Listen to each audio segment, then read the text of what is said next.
Sementara itu, Gubernur DKI Jakarta Basuki Cahayapurnama mengaku siap menghadapi siapa saja yang menjadi lawannya saat Pilgub mendatang. Namun Ahok mengingatkan setiap bakal calon untuk tidak melakukan fitnah untuk meraih dukungan warga. Kalau mau lawan saya, kan Pak Yusuf kan orang hukum, pakai hukum lah, nggak usah pakai isu, membangkitkan opini atau fitnah. Saya mau menggusur makam Habib. Jadi itu hati-hati, nggak boleh fitnah seperti itu, kasihan. Kasihan rakyat yang berpikiran. Makanya ini lama-lama orang bisa ribut gara-gara ada bekas pejabat, ketua umum partai bulan bintang lagi. Yang dulu kampanye pengen mengganti sila pertama Pancasila. Jadi tolong menangkan itu gitu loh. Jangan pakai fitnah, bilang mau gusur makam, itu bahaya.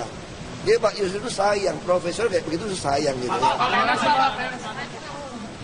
Dari Jakarta, Tari Sirziman, Arif Firmansyah, Metro TV. Teman-teman Ahok mengaku yakin mampu mengumpulkan 1 juta KTP demi mengusung Ahok maju sebagai Gubernur DKI Jakarta melalui jalur independen. Hal ini seiring dengan terus bertambahnya jumlah KTP warga DKI yang diterima relawan teman Ahok. Berdasarkan data dari situs teman Ahok pada pagi tadi, jumlah KTP untuk Ahok telah terkumpul sekitar 304.000 lebih KTP dengan jumlah per hari sekitar 24.000 KTP yang diterima. Relawan yakin dapat meraih dukungan besar dari warga Jakarta hingga mencapai 1 juta KTP yang nantinya akan diserahkan ke KPUD Jakarta sebagai syarat pencalonan Gubernur DKI dari jalur independen. KPUD telah menetapkan syarat minimum pencalonan jalur independen sebanyak 532.000 KTP. Relawan teman Ahok yakin dapat mencapai target tersebut hingga bulan Mei mendatang.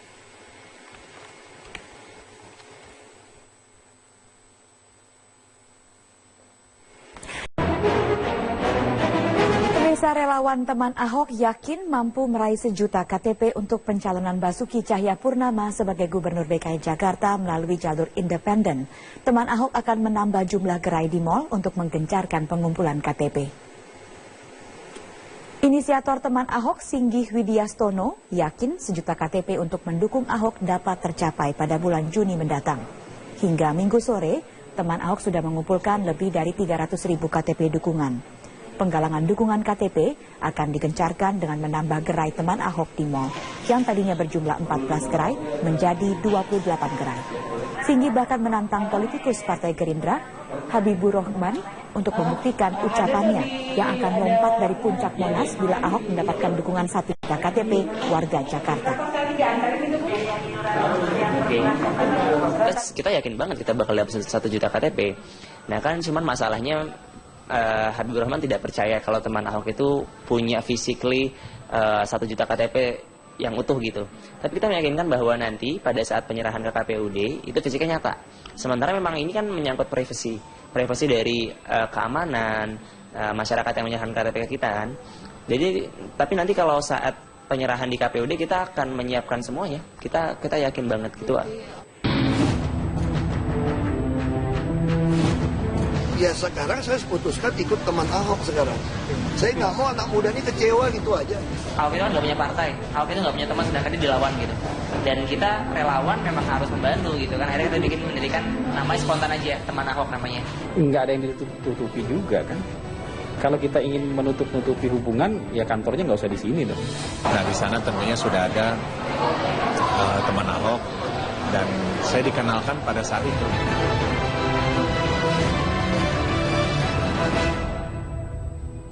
Basuki Cahayapurnama bak gula yang diserbu semut-semut. Ia menjadi magnet dan membuat berbagai pihak berlomba mendekati dirinya. Terlebih sejak pria yang biasa dipanggil Ahok ini menyatakan diri akan kembali maju dalam Pilkada DKI Jakarta 2017. Dengan alasan tersendiri, sang petahana ini rupanya lebih sreg maju lewat jalur independen. Yang menjadi motor penggeraknya adalah masyarakat yang tergabung dalam satu organisasi, yakni teman Ahok. Siapa saja sebenarnya teman Ahok yang katanya independen itu? Benarkah ada penggerak anak-anak muda yang tergabung di teman Ahok? Dan dari mana mereka mendapatkan dana sedemikian besar hingga bisa menyewa tempat di sejumlah mal besar di Jakarta? Berikut penelusuran tim Realitas.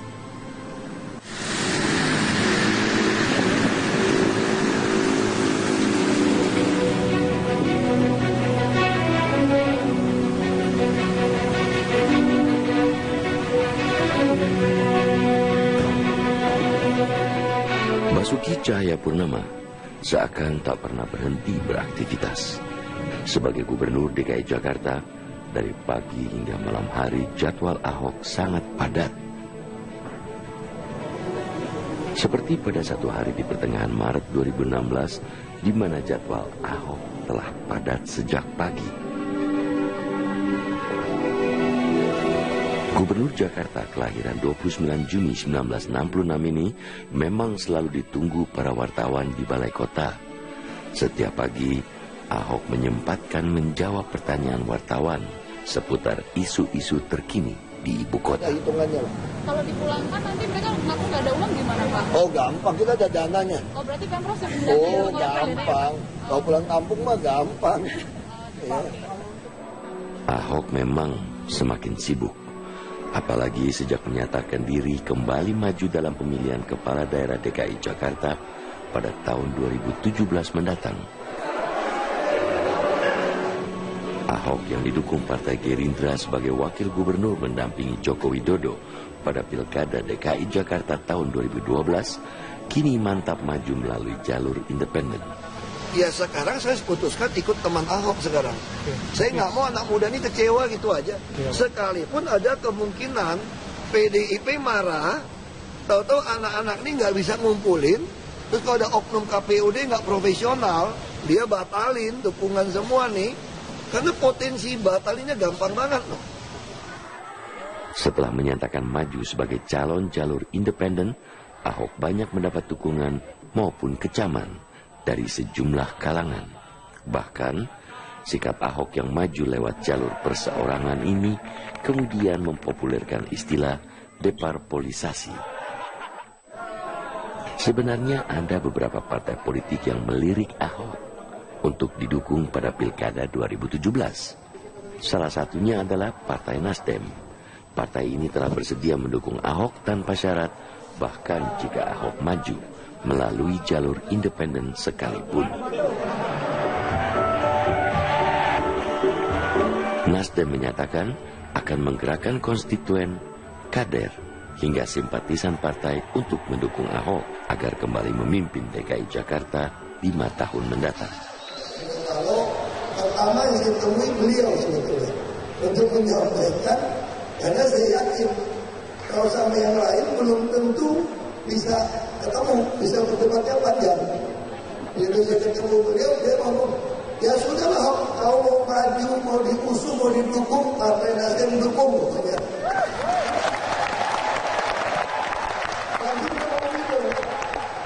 Terus ini yang saya pikir ini buat saya jadi gak enak hati tadi. Kata Pak Surya lagi, kau tidak mau kenal abang lagi, dong gak apa-apa, karena terpilih. Gak mau negor, gak mau ketemu, ya gak apa-apa. Yang penting Jakarta beres. Nah pada Bung Ahok, sebagai kakak saya menitip pada dirimu sebagai seorang adik. Kamu harus lebih hebat. Lanjutkan! Daripada yang berbicara ini. Nasdem bukan satu-satunya partai yang mendukung Ahok. Partai Hanura juga bersikap sama. Dan saya sudah konfirmasi waktu dengan Pak Gubernur. Beliau akan hadir bersama-sama dengan kita di kantor DPP untuk sama-sama melakukan deklarasi dukungan terhadap beliau sebagai calon gubernur yang didukung oleh Partai Hanura. Sejak menyatakan maju sebagai calon gubernur, Ahok semakin diburu pewarta, juga warga. Ia menjadi media darling. Apapun isunya, Ahok akan selalu dimintai komentar. Ahmad Dhani itu nggak kenal aku. Aku ini bukan belagu, cuma lugu, lucu belagu. Taksi Grab atau apalah, dia bikin sendiri gitu. Ini nggak mau lagi pakai ini. Boleh saja menurut saya. Berarti di Jakarta nggak ada lagi taksi resmi. Semua taksi rental perorangan, plat hitam. Boleh. Paling saya akan minta tempelin dong. Kalau kamu nggak mau tempelin, daftarnya siapa? Mobil siapa yang punya? Kamu kalau lihat Ibu Mega tuh kelihatan kok. Kalau dia lagi nggak demen ini, senyumnya beda. Kamu lihat aja senyumnya sampai.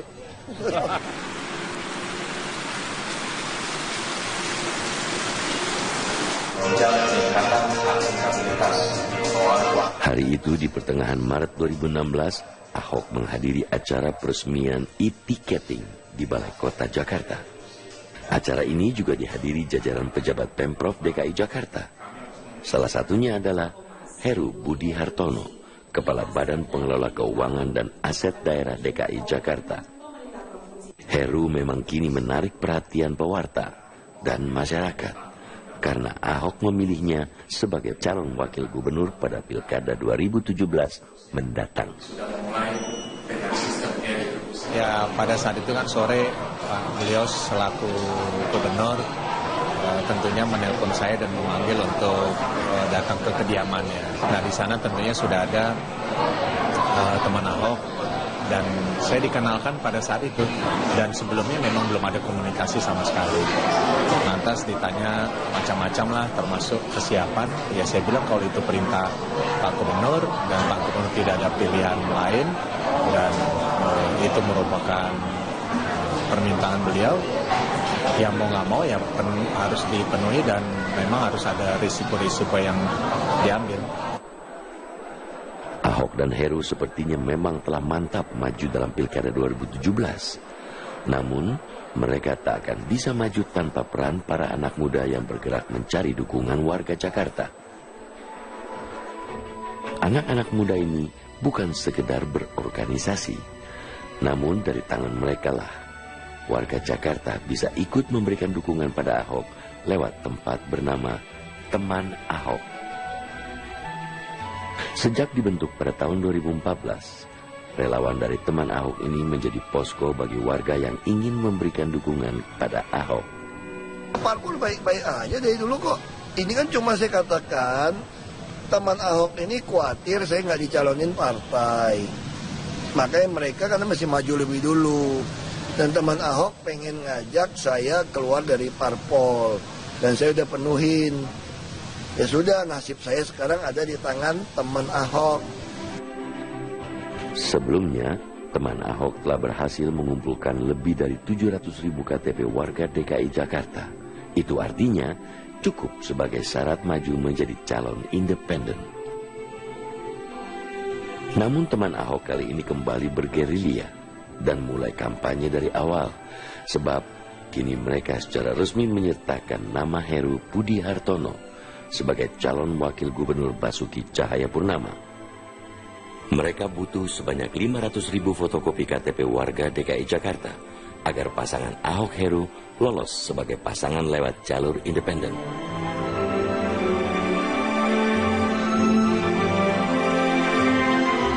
Teman Ahok kini terus bergerilya untuk mencari dukungan agar meloloskan pasangan Ahok Heru ke pertarungan di Pilkada DKI Jakarta 2017. Siapa yang menggerakkan mereka? Dari mana mereka mendapatkan dana? Realitas akan segera kembali.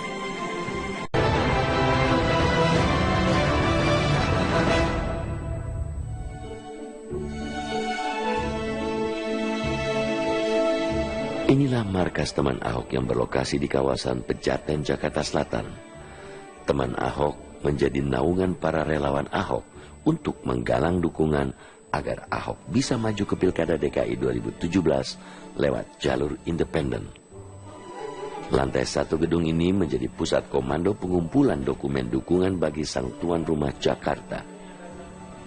Pasca Ahok menyatakan sikap untuk maju lewat jalur independen, nama Teman Ahok menjadi hangat diperbincangkan.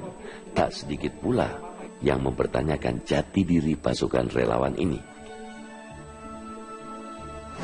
Ketika rame-ramenya lagi DPRD lawan Ahok itu, kita bikin acara namanya Lawan Begal PBD di Bundaran Hotel Indonesia tanggal 1 Maret dan tanggal 8 Maret 2015. Itu kita kepikiran gimana sih, Ahok itu kan nggak punya partai, Ahok itu nggak punya teman, sedangkan dia dilawan gitu.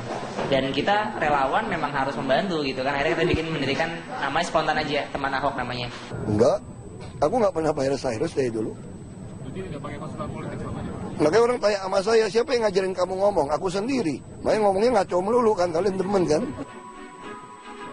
Kerja para relawan ini tak pernah lepas dari mentornya, Hasan Nasbi, yang sekaligus peminjam dana awal untuk menggerakkan kegiatan Teman Ahok.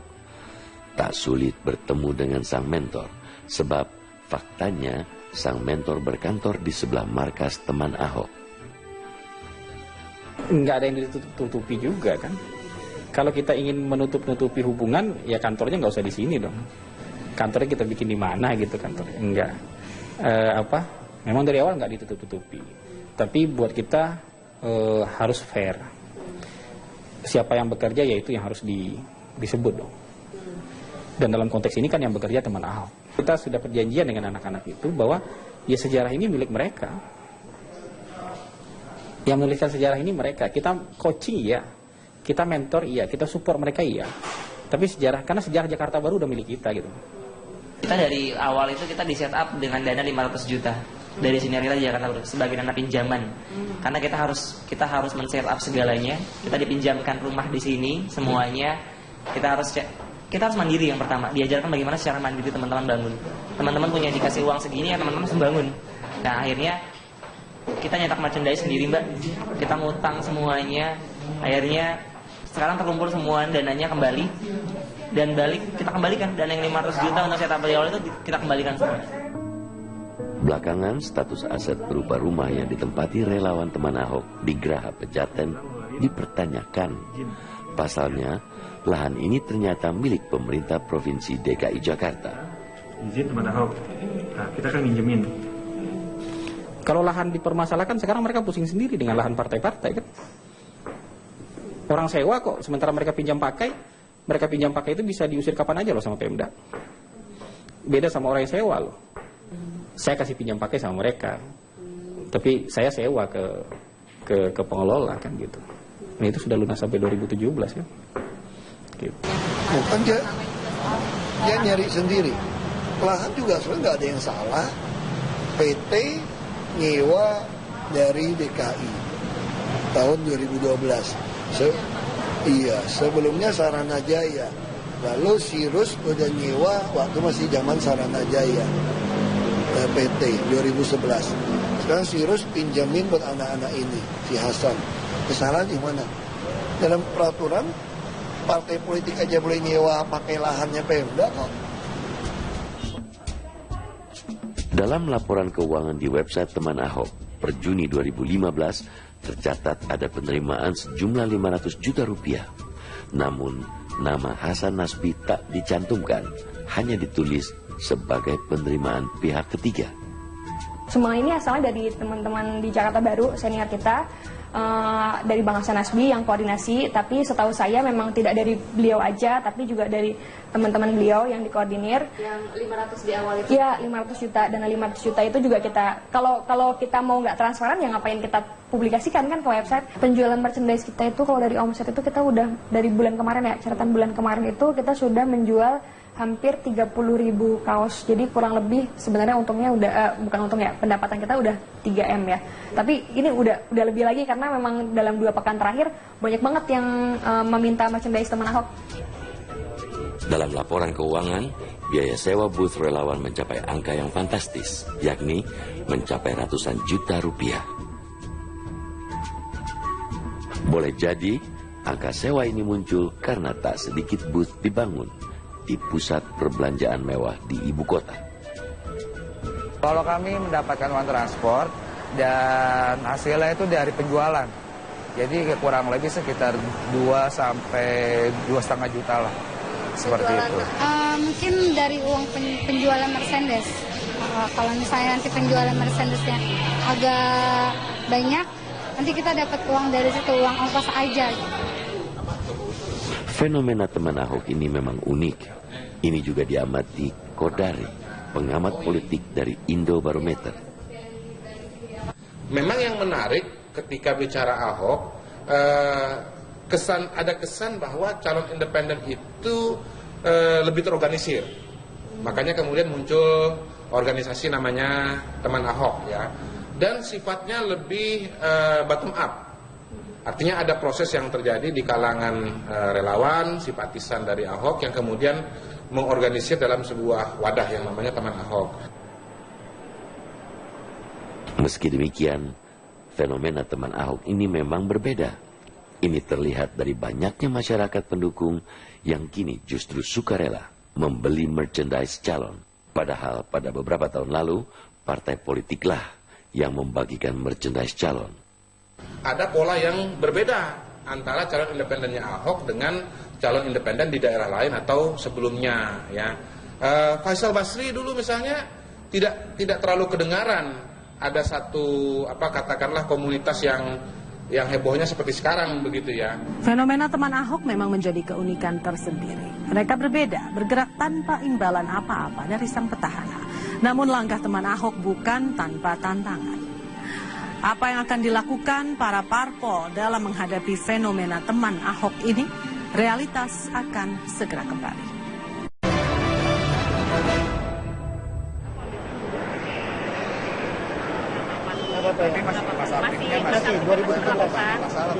Para teman Ahok memang terus bergerilya mengumpulkan KTP masyarakat Jakarta. Namun perjalanan mereka tetap mendapat tentangan partai politik. Ahok memang menjadi primadona. Di mana ada Ahok, di situ menjadi pusat perhatian. Ini juga yang terjadi bagi partai-partai yang kini mulai banyak melirik Ahok.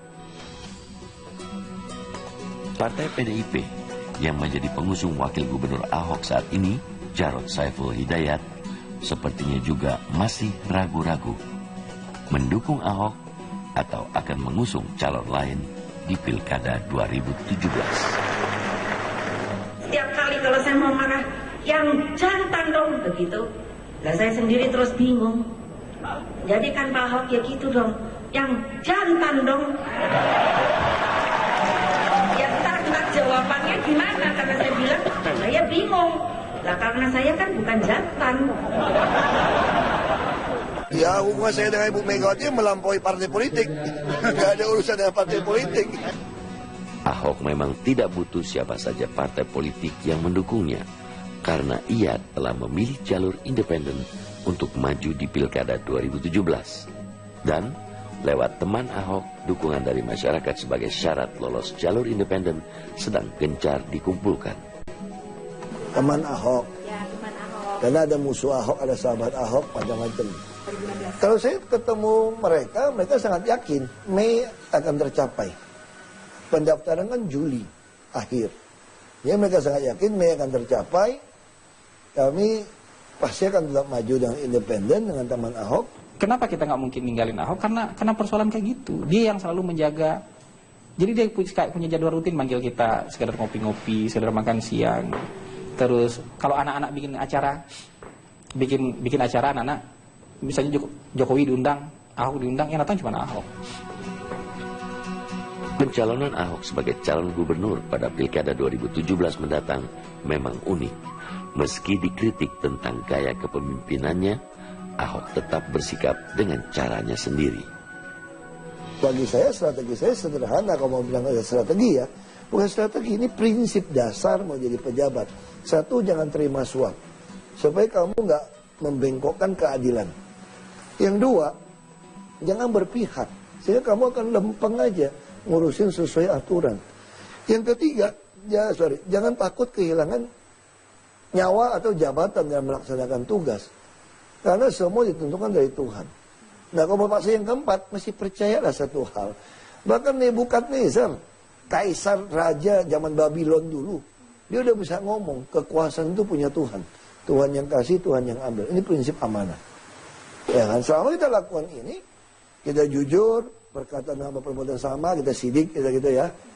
Kita fatona, kita amanah, kita pabrik. Ya, saya kira masyarakat Indonesia yang mayoritas muslim di Jakarta, dia bisa tahu kok mana yang benar, mana yang enggak. Kenapa kita mesti khawatir gitu. Kekuasaan di tangan Tuhan. Ahok memang fenomenal. Dimanapun ia berada, ia menjadi pusat perhatian. Lewat teman Ahok, ia berusaha menarik perhatian warga. Langkah ini cukup berhasil, lantaran semakin banyak warga yang sukarela mengumpulkan KTP mereka untuk pencalonan Ahok. Tantangan dan rintangan memang akan dihadapi Ahok dan para pendukungnya di teman Ahok. Tapi fenomena teman Ahok menunjukkan adanya partisipasi aktif masyarakat dalam berpolitik. Saya Zelda Safitri bersama tim Realitas. Sampai jumpa.